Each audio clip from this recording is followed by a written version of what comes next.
안녕하세요. 은행 담당 최종욱입니다. 오늘 은행 기초 세미나를 말씀드릴 건데요. 일단 은행의 이익 구조하고 은행의 중요한 이익 결정 요인인 NIM하고 대손 충당금이 어떤 방식으로 산정이 되고 이게 이제 어떻게 흘러왔고 앞으로 어떻게 흘러갈 건지에 대해서 설명을 드리는 시간을 갖도록 하겠습니다. 판서로 보시는 게 더 편할 것 같아서 제가 판서에 이제 적으면서 설명을 드릴 거고요.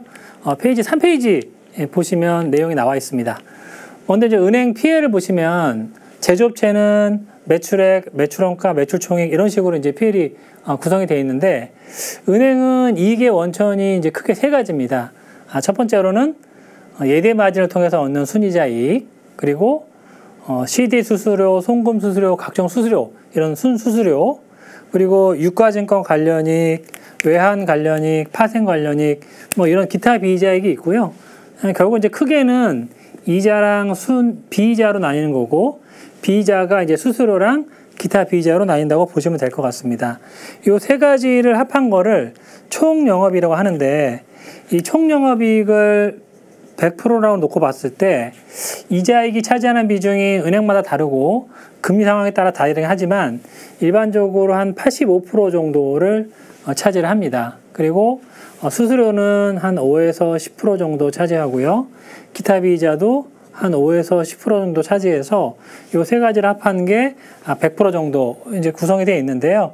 물론 이제 금리가 올라서 예대 마진이 크게 늘어나면 이자익 비중이 더 이제 크게 올라가는 경우도 있겠죠. 예, 그래서 일반적으로 국내 은행의 이자익과 비이자익의 비중은 대략 한 85% 15% 정도로 형성이 되어 있습니다. 근데 이제 미국의 사고은행들은 이 이자익과 비이자익 비중이 55대 45 정도로 평균 형성이 되어 있고요. 이 얘기는 이자익이 뭐 성장이 안 되거나 마진 NIM이 떨어져서 안 나오게 되면 외국은행들은 이제 비이자가 조금 이제 커버를 하게 되면 전체 이익이 크게 훼손되지 않는 구조인데 국내 은행은 순이자익 비중이 워낙 높기 때문에 이자익이 많이 안 나오면 이익을 내기가 조금 이제 어려운 이제 그런 구조로 형성되어 있습니다. 뭐 이런 이제 요인들 때문에 비이자 이익을 확대하자, 뭐 해외 진출하자 이런 얘기들이 많이 나오는 거고요. 그래서 이제 돈을 벌면 이제 비용을 쓰는데 비용은 크게 두 가지가 있습니다. 판관비하고 대손 충당금이 있고요. 총 영업이익에서 판관비가 차지하는 비중이 대략 한 40에서 45% 정도가 됩니다. 그래서 요거를 저희가 이제 코스트 인컴 레이쇼라고 하는데 코스트, 판관비 대비 인컴은 총 영업이익을 얘기합니다. 요 비중입니다. 그래서 요게 바로 이제 코스트 인컴 레이쇼가 되겠죠. 그래서 판관비를 빼면 충당금 적립 전 영업이익이 나올 거고요.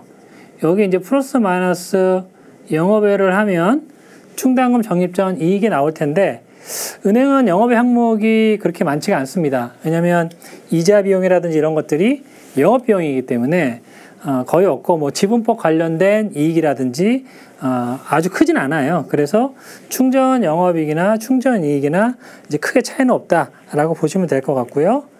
여기에 이제 대손 충당금을 빼면 세전 이익이 나오고 법인세를 빼면 순이익 이렇게 되어 있습니다. 그래서 은행의 이익을 결정하는 가장 중요한 세 가지는 총영업이익의 85%를 차지하는 순이자 이익과 총영업이익의 40에서 45%를 차지하는 판관비, 그리고 대손 충당금 이 세 가지가 은행의 이익을 결정하는 가장 중요한 요인이라고 보시면 될 것 같습니다. 순이자 이익은 펑셔널 론 그로스와 NIM의 함수입니다. 그러니까 론 그로스는 제조업 기준으로 이제 Q가 될 거고요.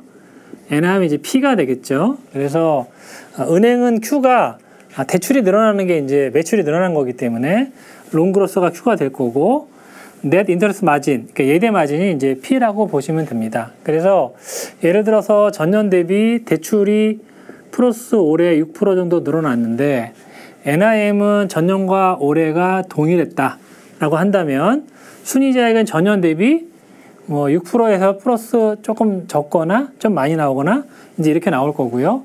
만약에 전년 대비 대출이 6% 늘어났는데 NIM이 전년 대비 6%가 빠진다. 그러면 Q는 6% 늘어났지만 P가 6% 이제 떨어지기 때문에 순이자익은 전년과 비슷한 상황이 될 거다. 뭐 이렇게 이해하시면 될 것 같습니다.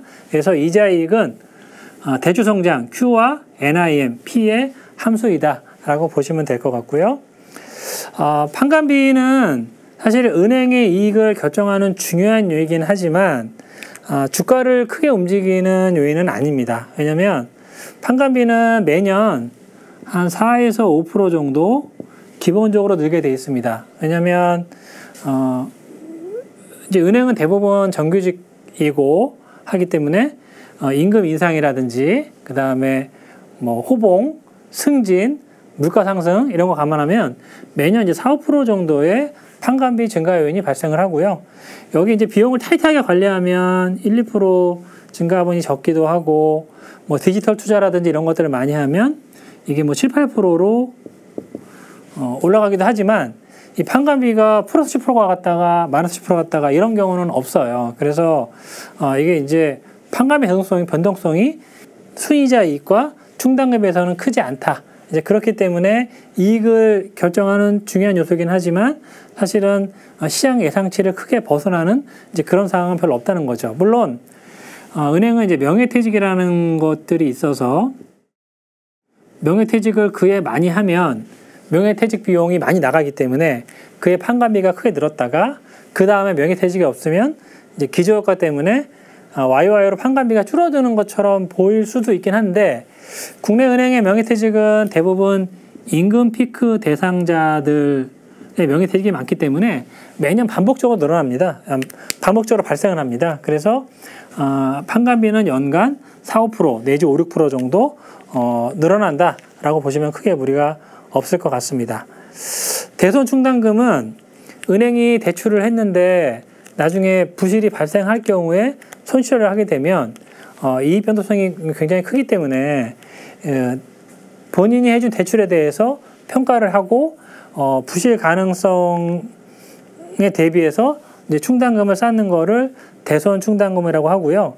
이 대손 충당금은 절대 금액도 중요하지만 에셋 대비 또는 론 대비 율을 상당히 많이 봅니다. 그래서 저희가 크레딧 코스트라고 하고 이거는 은행이 빌려준 크레딧 여신에 대해서 코스트 얼마나 비용 처리를 하고 있느냐의 의미입니다. 그래서 이 크레딧 코스트는 대체로 론 대비 그 분기 또는 연간 충당금의 비율을 크레딧 코스트라고 합니다. 뭐 예를 들면 100조 원짜리 여신이 있는 은행이다라고 가정을 하고요.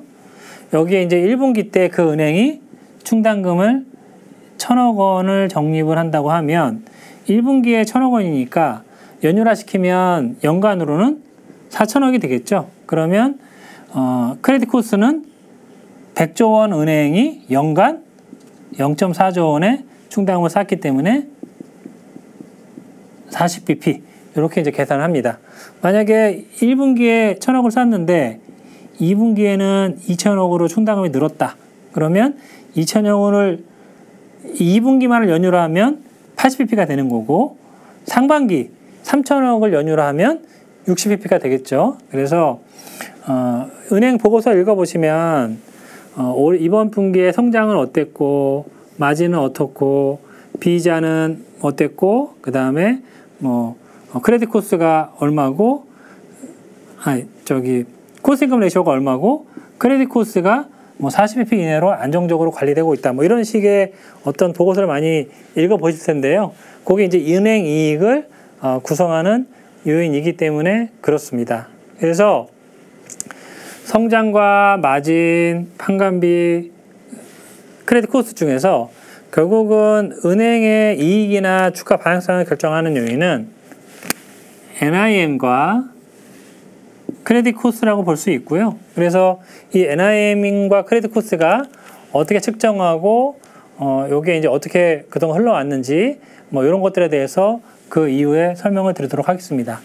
은행을 매크로 산업이라고 하는데 제조업체 같은 경우는 그 이익을 결정하는 중요한 키 드라이버가 있어요. 예를 들면 음식료는 뭐 곡물 가격이라든지 이런 것들인데 은행은 주요한 요인인 NIM과 크레딧 코스트에 영향을 미치는 것들이 금리라든지 아니면 환율 아니면 경기 이런 매크로 지표들이 NIM과 크레딧 코스트에 영향을 주면서 은행 이익의 방향성을 결정하기 때문에 매크로 산업이라고 얘기를 합니다.